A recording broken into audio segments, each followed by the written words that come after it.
Kidding. So all good to start. So hi everybody who watches in today. Want to introduce you all to Rachel Givney.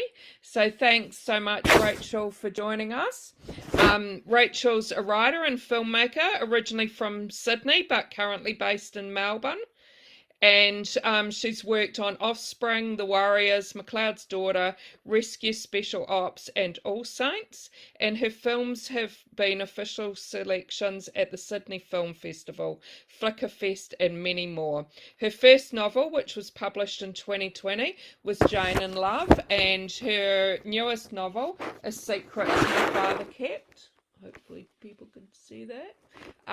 And just want to mention as well that thanks to Penguin, anyone who asks a question during our Facebook Live will have a chance to win a copy of Secrets My Father Kept. So please type any questions you have for Rachel in comments and I can read them out to her. So thanks, Rachel, for joining us. Just wondering if you want to start off by telling us a little bit about your books. And I've read Secrets My Father Kept and enjoyed reading that. It was an interesting storyline and everything. And I'm also interested in reading Jane in Love sometime. That sounds really great as well. Oh, cool.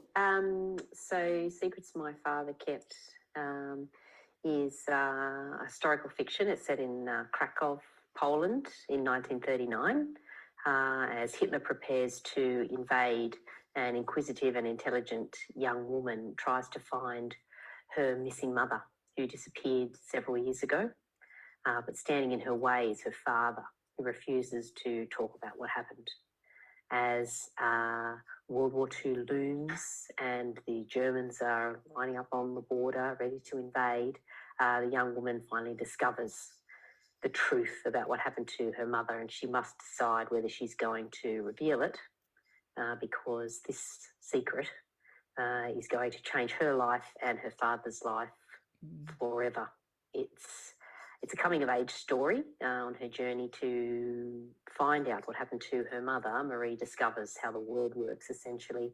She encounters racism and sexism, and she falls in love, and she discovers the lengths that people will go to protect their family. That's my new novel that just came out, Secrets My Father Kept. My first novel, my debut novel, Jane in Love, that's about Jane Austen time travelling to the present day, and she falls in love with a modern day man. In her real life, Jane Austen never married or had any children. It's this grand irony that the queen of love stories herself died a spinster. In the novel, Jane finds herself so happy in the present day with this gorgeous modern day man that she decides to stay. As soon as she decides to stay in the present day, all of her books begin disappearing from the shelves. And she realises the longer that she stays in the 21st century, the more of her books will disappear until eventually she will erase herself from history. So she has to decide whether she's going to stay in the present where she's found love but has lost the ability to write, or return to her own time where she will lose the love that she's found, but she will write her books and she will become Jane Austen.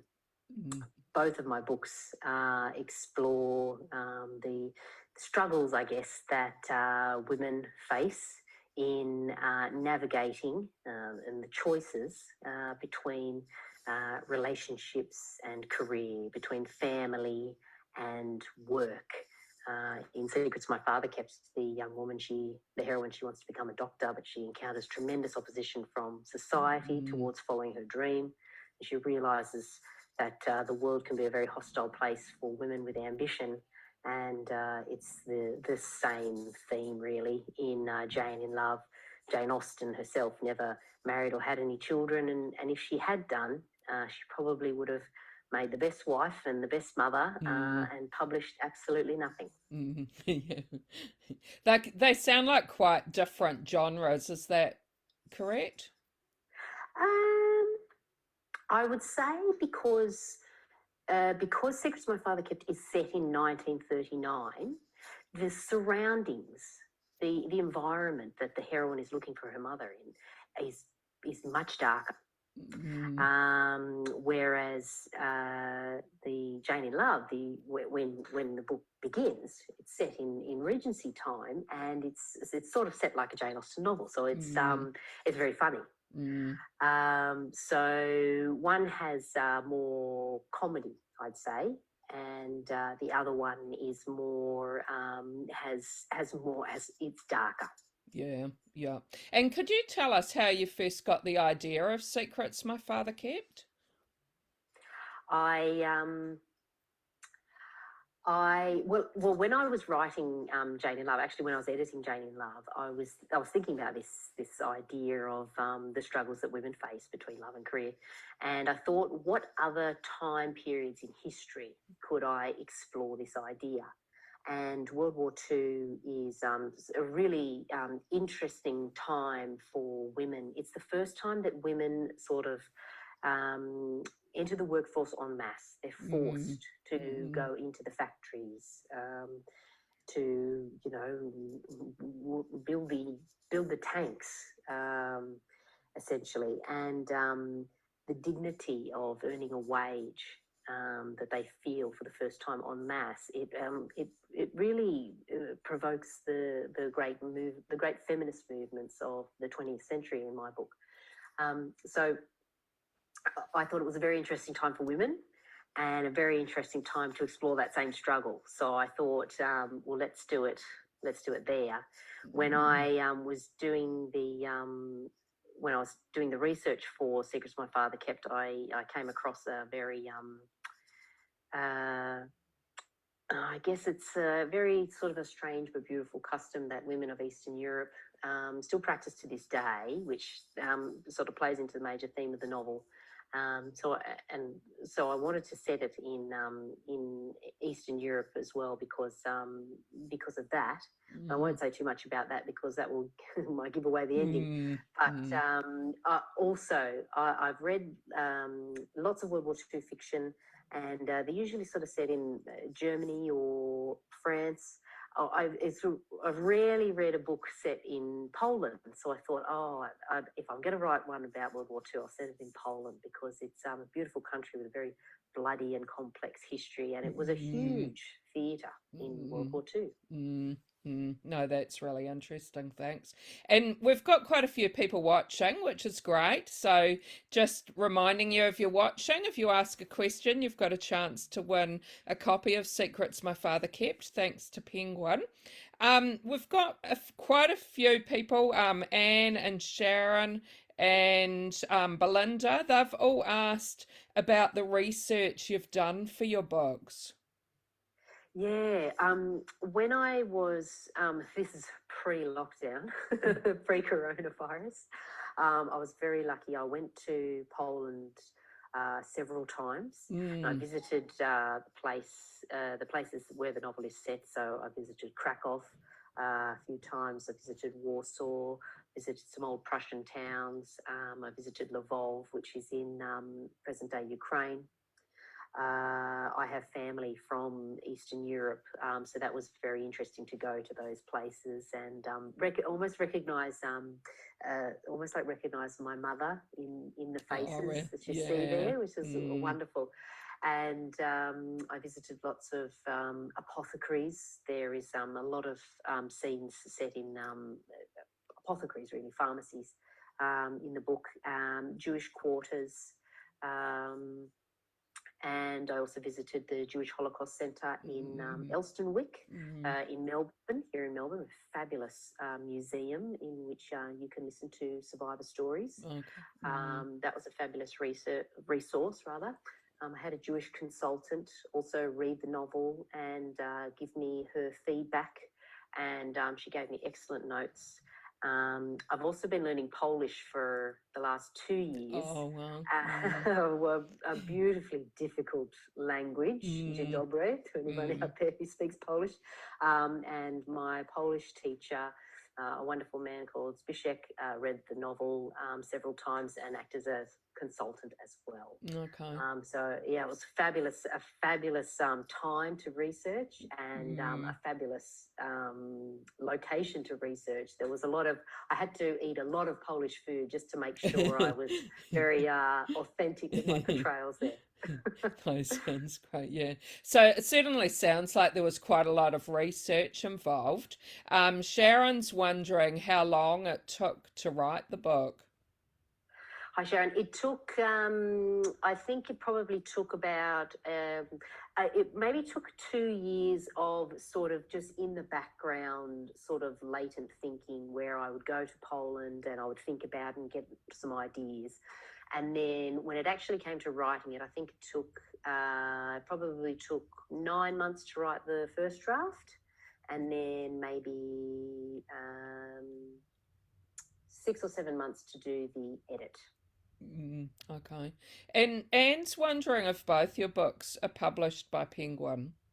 Yes, they're both published by Penguin in Australia, yes. Yep, okay. And I'm wondering how you got into writing. Had you always wanted to be a writer? I always wanted to be a director, a film director. Yeah. I wanted to make movies with Arnold Schwarzenegger. I saw Kindergarten Cop when I was about 10, and I thought, this is the greatest movie I've ever seen. This is what I want to do with my life. I want to make movies with Arnold Schwarzenegger. I still do, really. So if Arnie's watching, give me a call. We'll sort something out. So after high school, I went to uni. I did communications, and then I went to film school. At film school, for my final work, I had to write a 15-minute short film screenplay. And that film I sent that to the Australian Film Commission. They gave me some money to turn into a short film. Okay. That short film got into a bunch of film festivals. And from there, I got my first job in TV, the Channel 7 script department, working on All Saints. And from then I was working in script departments for a long time, and realised how much I love writing. I always had the idea for a movie of Jane in Love, about a Jane Austen time travelling to the present day and having to fall in love with the modern day now and choose between her books and love. And I told some friends in the industry about my movie idea, and they all said, you know what, that'd make a great book, because it's so literary. You've got a literary theme. Yeah. And I thought, you know what, if I ever get a sort of a break between TV shows, I'll sit down and I'll write it. And that's what I did. And has Jane in Love actually been going to be adapted into a film? Is it? It's so funny, like how things come full circle. Yes, it is. Yeah. So in October last year, we did a deal with Amazon Studios to turn it into a film. And Denovi Pictures, who produced Little Women and lots of fabulous films, they're producing it. My day job is screenwriting, so I'll write the screenplay. Yeah, nice, yeah. So how has that been progressing along, or it's still a long way? Look, it really is. A film is one of those things where it can be, you never know how long it's going to take. But at the moment, we're at script stage. I have written sort of first draft of the screenplay. Okay. It's gone to the producers, and they have given me their notes.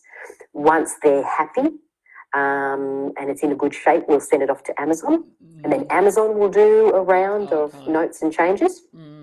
Once they're happy, we will send it out to actresses, and hopefully we will find somebody great to play Jane. And see if you can push Arnie in there somewhere. Yes, I will try. And could you tell us how different is writing a novel to script writing? It's it's a lot shorter. The screenwriting is a lot shorter. The novel writing is a lot longer. The main thing that I found was with a novel, you have to set the scene for the viewer. not the viewer, rather, the reader. You have to set the scene for them. So you need to describe what something looks like, what it smells like, what it feels like, what it tastes like. And you've got to show the characters' inner thoughts, what they're thinking and what they're feeling. With a screenplay, all of that is accomplished by the actors, by the production design, by the sound design, by the set design. You can't have characters' thoughts. You have to say it as dialogue.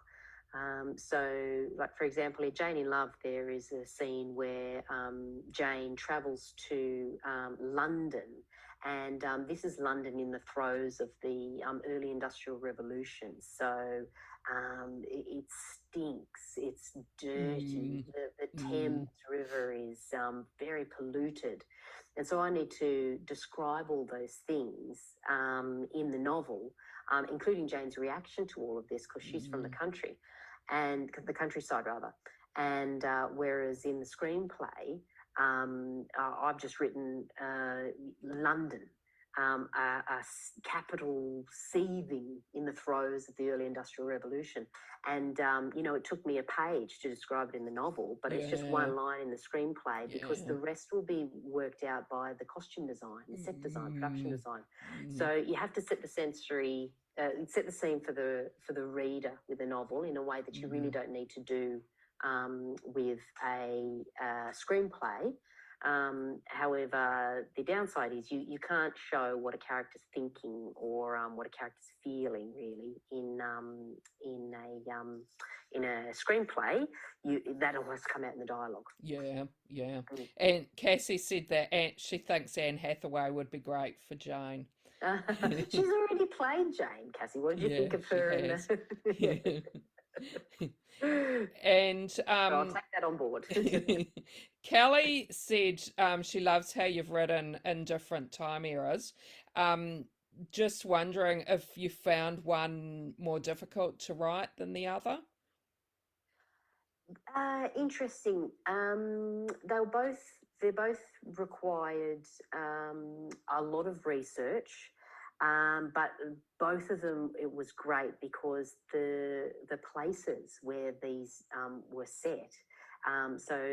Secrets My Father Kept is set in Krakow in Poland, and Jane in Love is set in Bath, England. I don't know if anybody's been to Bath, but it's perfectly preserved of how it was when Jane Austen was alive. It's like Bath was at its heyday in the Regency era. It's a Regency town. So you can go there and you can go to the assembly halls where Jane Austen went. You can go to the houses where she lived, and they're exactly the same as they were. So that was fabulous. And the same thing with Krakow in Poland. When Hitler and the Nazis arrived, they loved the city. It was so beautiful. It's this beautiful sort of medieval city with an old city wall around, an old barbican around it. And Hitler said not to touch it. So while other cities in Warsaw, like Warsaw, for example, other cities in Poland were unfortunately razed to the ground in World War II, Krakow remains preserved as it was at the time as well. Yeah. So it was wonderful to go to both of those places, and found them equally fascinating to research. And Belinda's wondering if any of the storyline of Secrets My Father Kept is based on any real situations. Well, Marie, the heroine, her mother, his name is surname is Kolokov, which is my ancestral name. Okay. So I weaved in some sort of like surnames and places which I'm familiar with, and places I've been, and surnames. But apart from that, it's completely fictional. Yeah. And we've got a few people wondering if you're working on something new at the moment. At the moment, I'm working on the screenplay for Jane in Love. Yeah. Once that is finished, I will start my third novel. Okay. And do you have any ideas on that at the I'm moment? kicking around a few ideas. We'll see. We'll see what happens. It might be maybe something more contemporary. Okay. Yeah, just in the early stages at the moment, though. Yeah, yeah. And could you see Secrets My Father Kept being made into a movie as well? I absolutely could. Mm, I think there's a huge appetite for World War II stuff. yeah. Now, I don't want to give anything away, Jackie, but that would be a very interesting role for a performer to play. Mm, Yes, for the viewers out there, a few of the characters are hiding secrets. yeah, So it would be how to portray that in a sort of how to portray that in a way that is meaningful and entertaining for the viewer, the most meaningful and entertaining yeah. way for the viewer. Mm, mm. And I'm wondering what you like reading yourself, and maybe if there is anything that you've read lately that you'd like to recommend to us. What have I read lately? It's funny, it's so old, but I read Sophie's Choice Oh, when I yes, was. Have yeah. you ever read it? No, I haven't, but I know, yeah, it's Oh, a it's very, great. It's yeah. yeah, I can't recommend it enough. It's a Mm, great sort of old page turning novel. I love page turners. What did we read recently in our book club? We read The Vanishing Half. Anyone's read The Vanishing Half? I've really enjoyed mm, that. It's set in the States. It's a wonderful novel about race. Fabulous. Yeah, we mm. love that in book club. What else have we read recently that we liked? I at the moment I'm reading the Dictionary of Lost Words. Okay, yeah. The Yeah, that's a good one. Williams. Oh, it's Mm, fabulous. It's I loved it. It's sort of, it's not the same as Jane and Love, but it's sort of the same idea of women and language, and it's great. It's mm, about how there are words that are left out of dictionaries, and a lot of them are words that describe female experiences. mm, Sort of the idea that if words that describe female experiences are left out of the dictionary, then you're kind of negating those women's experiences. yeah, yeah. Beautiful novel, yeah, it's great. Mm, mm. And Sharon is wondering if you have a favorite author. I have lots of favorite authors. There's one. I mean, it's funny in my life. You know, you very rarely read the whole body of work of an author. Yeah. But when I was researching Jane in Love, I just read everything I could get my hands on written by Jane Austen. Mm, So I've read her body of work basically mm, from her juvenilia, the things that she wrote when she was very young, all the way up to the last book she wrote before she died, mm, Persuasion, and the other sort of unfinished novels. And it's really interesting to watch a writer develop as a writer. You can see her craft developing, how at first she writes things which are quite sort of derivative. They're sort of almost making fun or satirising the popular genres of the day. So Northanger Abbey, one of her earlier novels, sort of satirises Gothic fiction. And then as she gets older, she sort of really hits her stride with Pride and Prejudice and Sense and Sensibility, her big novels, which show why, she was so fabulous. mm, And then as she gets older, it's almost like the novels that she writes towards the end of her life are really lovely because they're really personal and they seem mm, like they're really the real her. It's her real mm, voice talking. It's almost like she doesn't care anymore about impressing anyone. She's just mm, writing for the love of it. mm, To please herself, really, and so that was fabulous to say that to be able to read an author's whole body of work. Another novelist who I've read a lot of is Donna Tartt. She wrote The Goldfinch and The Secret History, American writer. I like the way she writes. So she'd probably be one of my favourite authors as well. Yeah, thanks for that. Cassie's wondering if you have a favourite Jane Austen book. A great question, Cassie. I love Persuasion for the same reason that I was just talking about. There is a line in Jane in Love where a character is trying to buy a Jane Austen book and he's asking for some recommendations, and the bookseller says to him, Persuasion isn't like Pride and Prejudice or Sense and Sensibility with all the zingers and the wit. It's not Jane Austen showing off. This novel is quieter.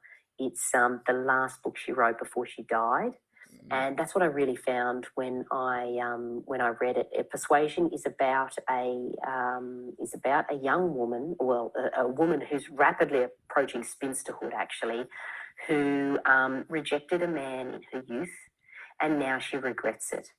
And as you're reading it, you really think, oh, I wonder if this is Jane Austen talking about herself. I wonder if she rejected a man in her youth, and now she's looking back on her time. She's looking back on her life and wondering if she made the wrong decision. And so, Persuasion is definitely my favourite. The others are fabulous as well, but that's my pick. Yeah. And I'm wondering, when you were a child growing up, did you used to write little stories yourself? And no, never. I wasn't one of those kids who wrote stories. I made films. I made really, really terrible films. And it's funny, they're sort of like Jane Austen. When you read her early stuff, they're like satires or making fun of like the big things of the day. And I used to make films that were always like ripping off or making fun of the big movies of the day. Oh, okay. So I used to make like a satire of Harry Potter or a satire of the Maltese Falcon or something. So yeah, that was me. I wasn't a writer, or I was a movie maker.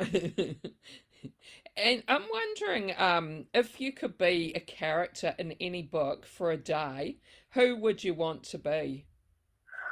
What a question. Goodness me. What's your answer, Jackie, if you could be a character? I don't know. When I was growing up, I loved The Faraway Tree. So I would love to be a character in that to see The Faraway Tree, I think. Okay, that's a great answer. Oh gosh, I don't know. Maybe it's somebody that has a great life with lots of money and nothing bad ever happens to them. I don't know. It's probably a something that I read that I loved when I was younger. I always loved The Silver Crown by Robert Cormier, which had like a young girl who went on this adventure. It'd be something like that, I think, going on an adventure. Yeah. And Cassie wonders if you had a choice in the title or cover for your books. Great question, Cassie. Yes and no. So Jane in Love was originally called Mrs. Wentworth. Okay.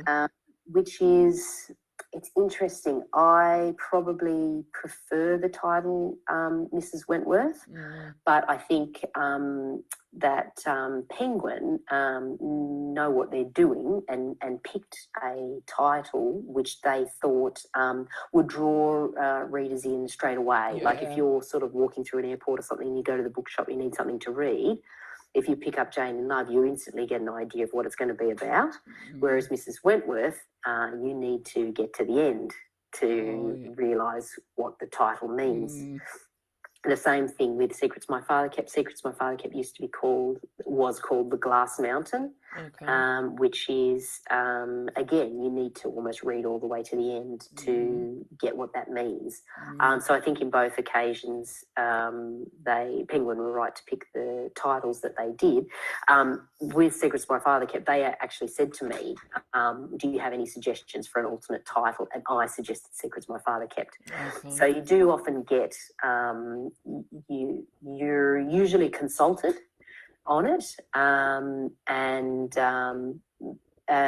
with the covers, I think both of them, they sort of showed me an idea, and I gave a bit of feedback, and then they went with their finished product. So you got a little bit of leeway, but at the end of the day, the publisher usually has final say. Yeah. And have you been published in any other countries as well? Secrets My Father Kept has so far is published in, well, it hasn't been published yet, but translation rights have been sold to Germany, Poland, and the Czech Republic so far.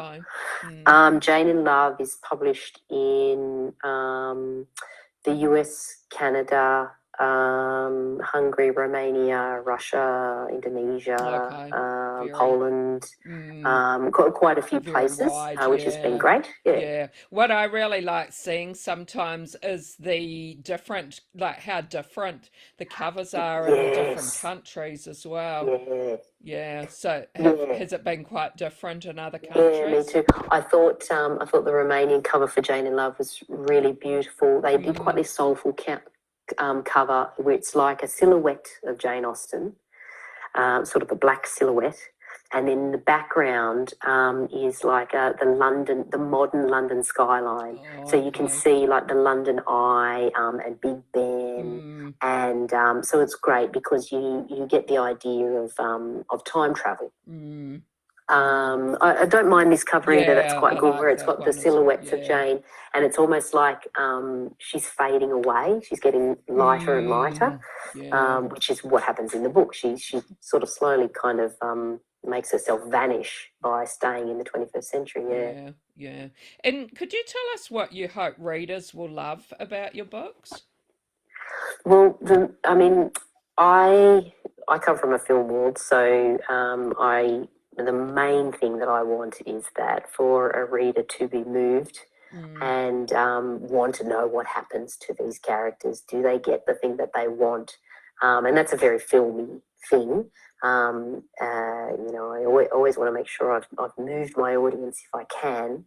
And then I'd love for a reader to go away with something to think about, or to think about, have I, if you're a woman, have I come across struggles in my life trying to juggle family and career, and what would it have really been like for Jane Austen to make the choice to stay single so she could write her books, and most of all, just like to be entertained, really. Yeah. And you obviously have a very busy career and everything.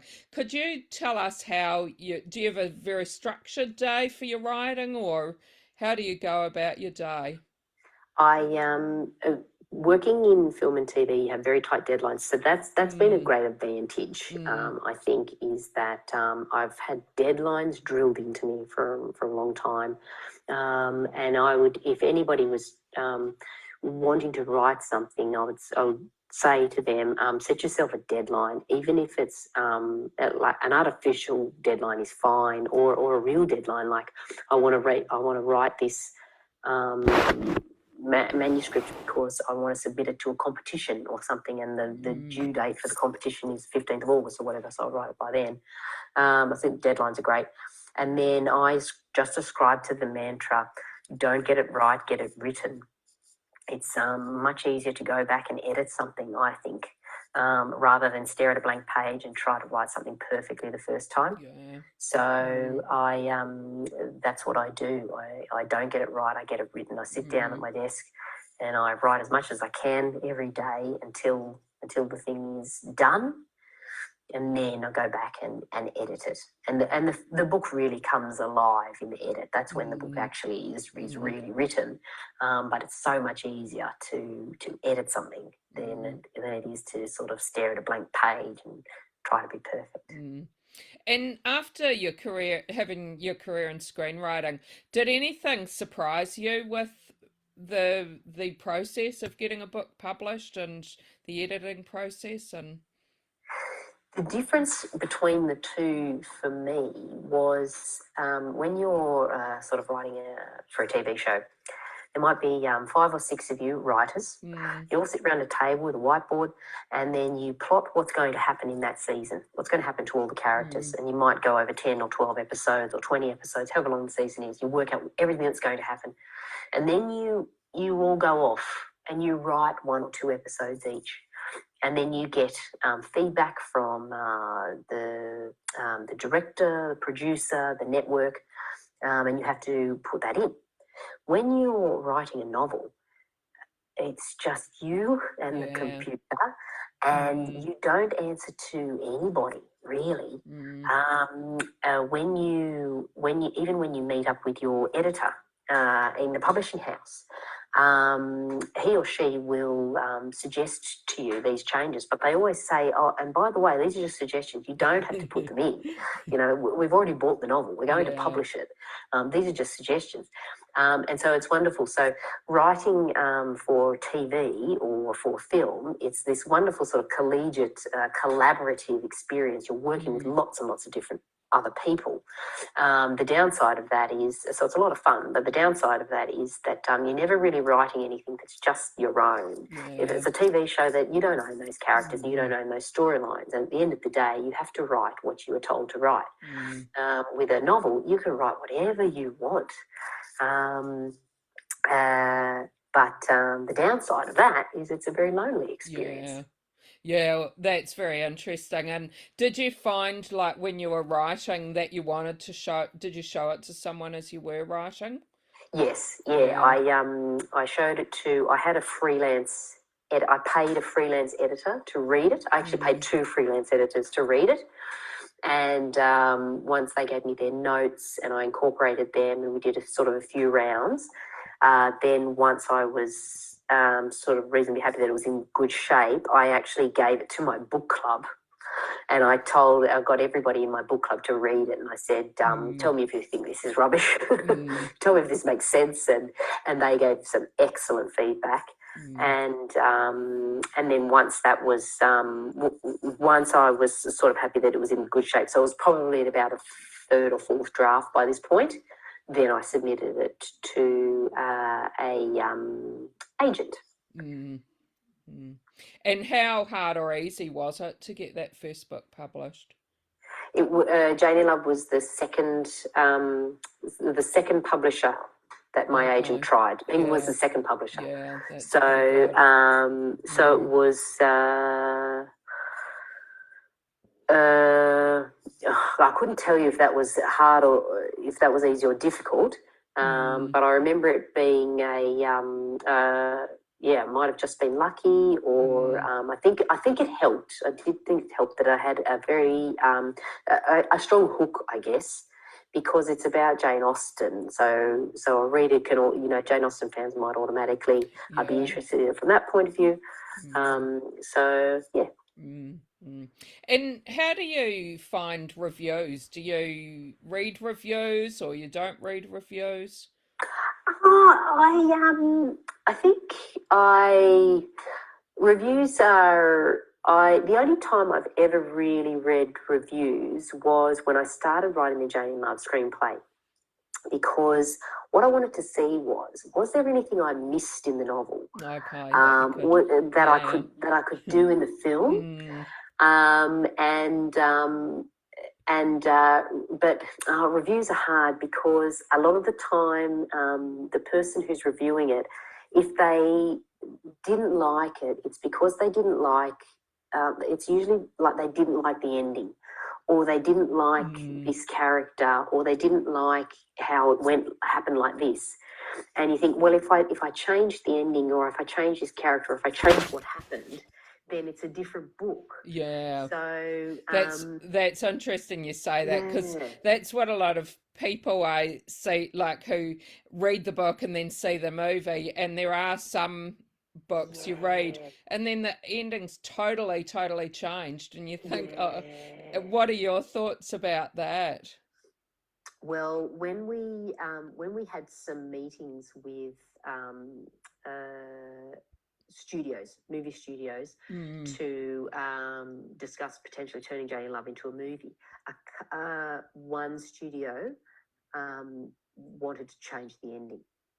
And it would have been, we were very lucky that other studios wanted to make it.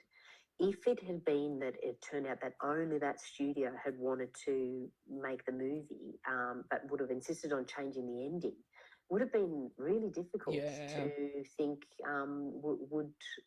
would I have gone down that road?